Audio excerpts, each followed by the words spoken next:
গত দেড় দশকে ভোটার তালিকায় প্রায় 3.5 কোটি ভোটার সংযুক্ত হয়েছেন, নতুন ভোটার সংযুক্ত হয়েছেন। এই নতুন ভোটাররা আজ পর্যন্ত একটি জাতীয় নির্বাচনেও ভোট দিয়ে তাদের নিজের পছন্দের প্রার্থীকে জনপ্রতিনিধি নির্বাচিত করার সুযোগ পায়নি। পতিত পরাজিত পলাতক স্বৈরাচারের কাছে মানুষের অধিকার প্রতিষ্ঠা কিংবা নির্বাচন কোনো গুরুত্বপূর্ণ কিছু ছিল না। সুতরাং সংস্কার ইস্যুর পাশাপাশি জাতীয় নির্বাচন অনুষ্ঠানের জন্য অন্তর্বর্তীকালীন সরকারের দৃশ্যমান প্রস্তুতি নেওয়া উচিত বলে আমরা বিশ্বাস করি বা আমরা মনে করি। প্রিয় সমাবেশ,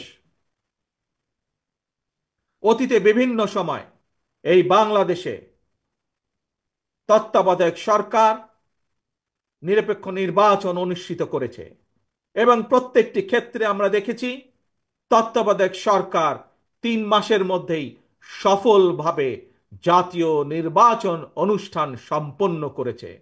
সুতরাং অতীতে এই বাংলাদেশে রেকর্ড রয়েছে 3 মাসের মধ্যে জাতীয় নির্বাচন অনুষ্ঠিত করা সম্ভব। কিন্তু আজ আমরা দেখছি 10 মাস পার হয়ে গেল, অন্তর্বর্তীকালীন সরকার নির্বাচনের দিনক্ষণ ঘোষণা করছে না।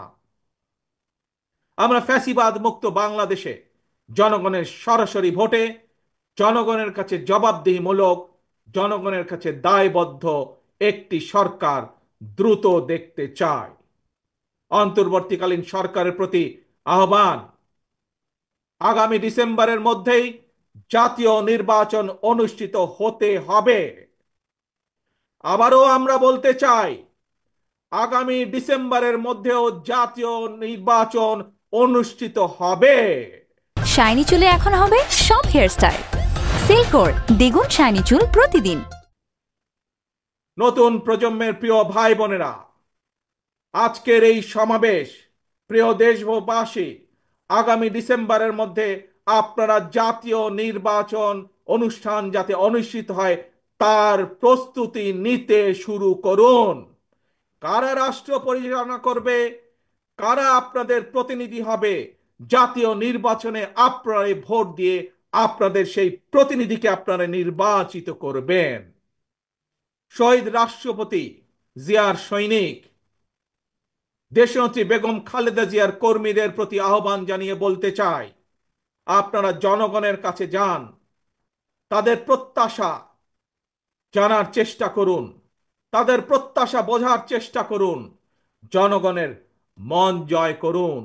কারণ জনগণই বিএনপির সকল রাজনৈতিক ক্ষমতার উৎস।